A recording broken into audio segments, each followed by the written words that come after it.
চরণ স্মরণ করে আমরা প্রবেশ করলাম মধুময় শ্রীধাম বৃন্দাবনে। বৃন্দাবনে প্রবেশ করে দর্শন করলাম এই ব্রজমণ্ডলের আকাশ মধুর, বাতাস মধুর। বৃন্দাবনের সখাগণ সখীগণ, প্রেমময়ী রাধারানী সকলেই মধুর। সেই মধুময় বৃন্দাবনে ব্রজের ব্রজেন্দ্র কুল চন্দ্রিমা, এ ব্রজের বৈদগ্ধি পারাবার বিদগ্ধ মাধব, যিনি অনাদির আদি প্রাণ গোবিন্দ আমার। এই ঘটকালিটা মন দিয়ে শুনতে হবে, জানি তাই প্রত্যেকটি কীর্তনের প্রারম্ভে ঘটকালি আছে। ঘটকালি মানে ঘটনা, যে ঘটনা দিয়ে কীর্তনের সূচনা। তাই কীর্তনের প্রারম্ভে এই ঘটকালিটা মন দিয়ে শুনতে হবে। আজকে লীলাটা কোথা থেকে শুরু হচ্ছে, অন্য মানুষ হলে বোঝা যাবে না। লক্ষ্য করুন, অনাদির আদি গোবিন্দ প্রভাতকালে যশোমতী মায়ের কোলে বসে ক্ষীরসর নবনী সেবা করে, সেই প্রভাতকালে সখাগণ ধেনুগণ, ধেনু মানে গরুর পা, সখাগণ ধেনুগণ সঙ্গে নিয়ে নৃত্য করিতে করিতে গোচারণে এসেছেন,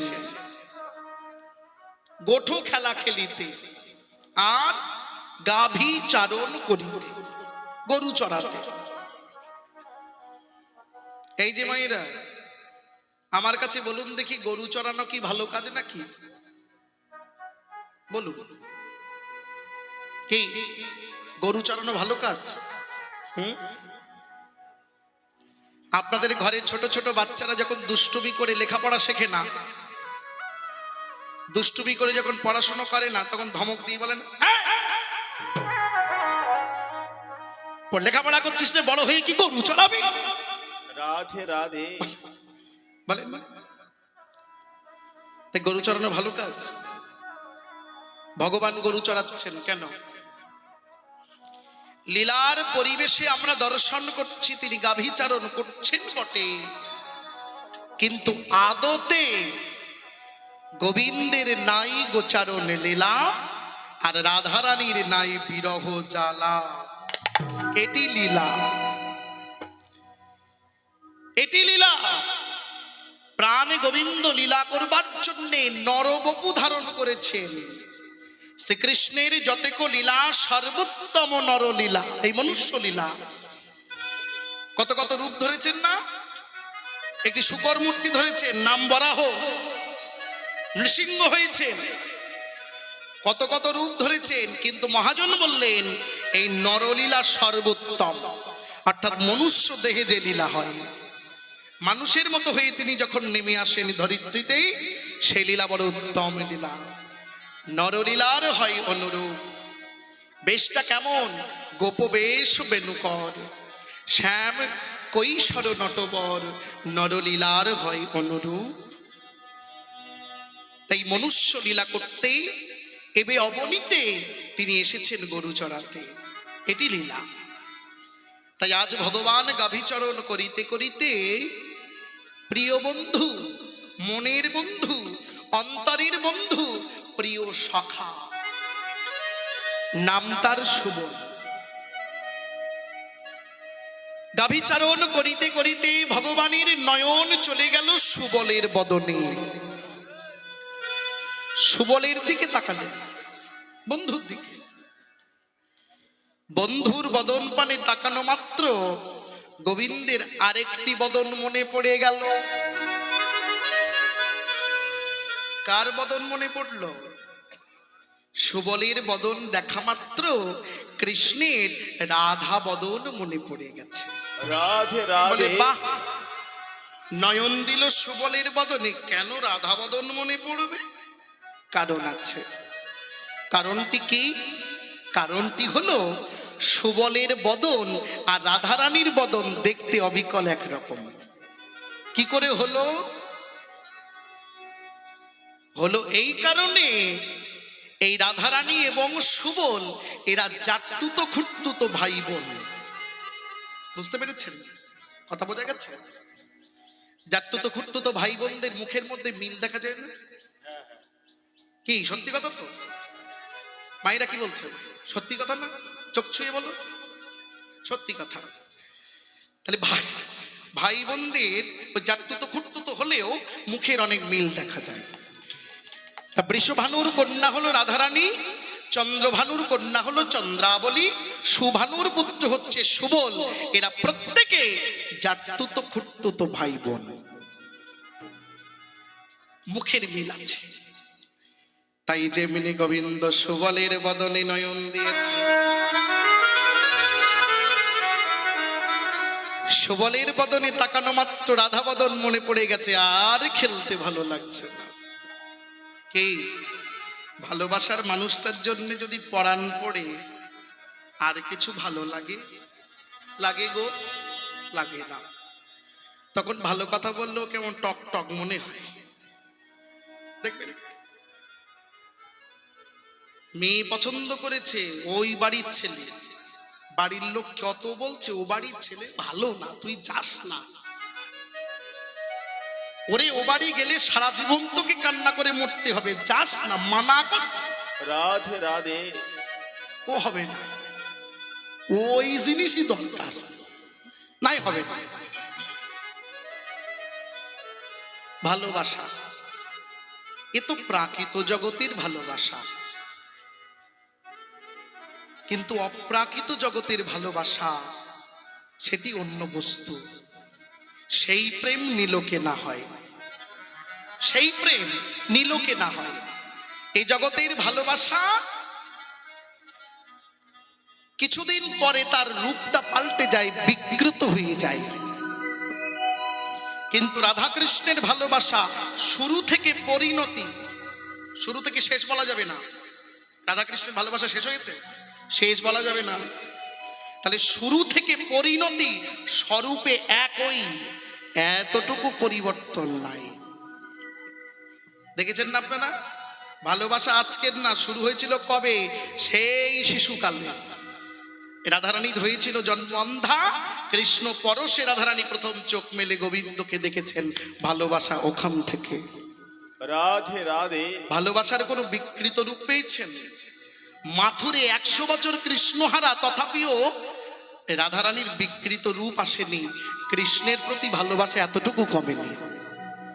তাহলে শুরু থেকে পরিণতি ভালোবাসা একই থাকে, এটি কৃষ্ণ প্রেম। আর আমাদের ওই প্রথম প্রথম খুব ভালো, কতদিন? যতদিন চেহারাটা থাকে টকটকে আপেলের মতো, ততদিন খুব ভাল লাগে। তুমি ছাড়া আমার কেউ নেই, জয় নিতাই। তুমি ছাড়া আমার কেউ নেই, আমার খেতে ভাল লাগে না, শুতে ইচ্ছা করে না তোমায় না দেখলে। যতদিন টকটকে আপেলের মতো চেহারা থাকে, আমার দুদিন পরে আপেলের মতো চেহারা যখন বেগুন পোড়া হয়ে যায়, তখন বলে তোমার দিকে আমার দেখতে ইচ্ছা করে না, একটু ঘুরিয়ে এসো। তখন পাশে শুলে বলে ঘুরিয়ে এসো। কি মিথ্যে কথা বলছি? আমি কি মিথ্যে কথা বলছি? এটা এই জগতের ভালোবাসা। যাক, তাহলে সেই ভালোবাসার কথা সুবলের বদনে নয়ন দিয়ে গোবিন্দের মনে পড়ে গেছে, আর খেলা খেলতে ভালো লাগছে না। তাই চাতুরতা করে বাকি সখাদের বললে, সখারে তোরা এমন করে গোবৎস ধেনুবৎস চারণ কর, আমার মন ভালো নেই। আমি সুবলের কণ্ঠটা জড়িয়ে ধরে একটু বনশোভা দর্শন করে মন ভালো করে আসি। এইটা হচ্ছে আজকে আমাদের কীর্তনের চিত্র, ছবি। দেখুন মাইরা, অন্যান্য সঙ্গীত শোনা যায়, কীর্তন শুধু শোনার নয়, কীর্তন দেখা যায়। কীর্তন শুধু শুনলে হবে না, দেখতে হবে। যেমন যেমন শুনবেন তেমন তেমন সামনে দেখবেন ঘটে যাবে, সামনে ছবি দেখা যাবে। যদি দেখতে দেখতে কীর্তন শুনতে পারেন, তবে সে কীর্তন আপনার মরমে থাকবে, আর ভুলবেন না। রাধে রাধে। এই কীর্তনই আপনার মঙ্গল হবে। তাহলে কীর্তন শুধু শুনবেন না, দেখবেন। এই পর্যন্ত যে ঘটনাটা আমরা শুনলাম, সবাই দেখলেন তো? দেখেছেন কি? বুঝতে অসুবিধা আছে? যদি থাকে আমি আবার বলবো, নাই তো? চলুন, আজকে এই হচ্ছে আমাদের চিত্র। এইখানে বৈষ্ণব কবি পদাবলিতে কলম দিয়েছে। তাহলে খেলা খেলতে ভালো লাগছে না? গোবিন্দ সুবলের কণ্ঠটি জড়িয়ে ধরে গোবৎস বাকি সখাদের উপরে দিয়ে এবার চলেছেন বনপথ ধরে ধরে। আরে কিবা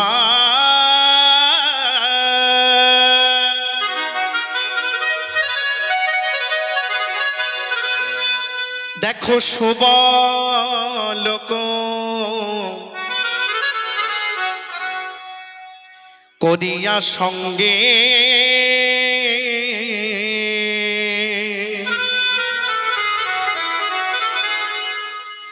যাই বিপিন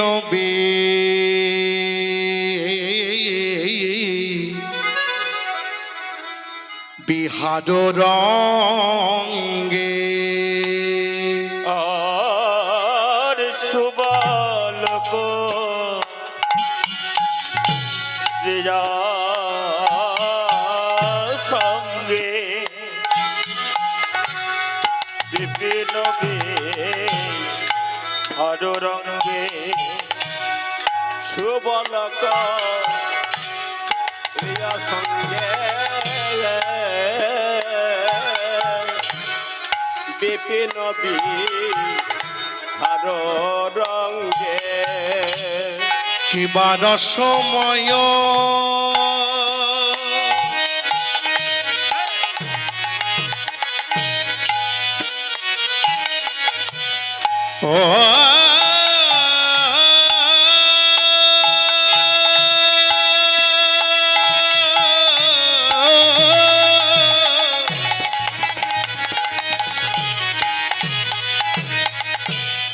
আহা রসময়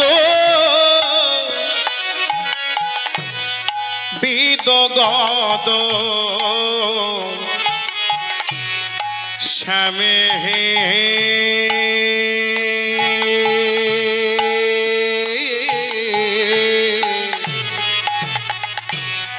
রসময় বিদগদ শ্যাম। রসময় ও বিদগদ সবরে রসময় বিদগদ যাই সুবল সখার গলায় ধরে। সখার গলায় ধরে যাই সুবল সখার গলায় ধরে। সুবল সখার গলায় ধরে জয় সুবল সখার গলায় ধরে। কথা বলতে বলতে সুবল সখার গলায় ধরে। যে মনের কথা বলিতে বলিতে সুবল সখার গলায় ধরে। মনের কথা বলতে বলতে সুবল সখার গলায় ধরে। মনের কথা বলিতে বলিতে ওগো যাই বনপথ আলো করে। সুবল সখার গলায় ধরে বনপথ আলো করে সুবল সখার গলায় ধরে। যাই বনপথ আলো করে সুবল সখার গলায় ধরে। নিতাই গৌর হরি। সুবল সখার গলায় ধরে সুবল সখার গলায় ধরি। সুবল সখার গলায় ধরে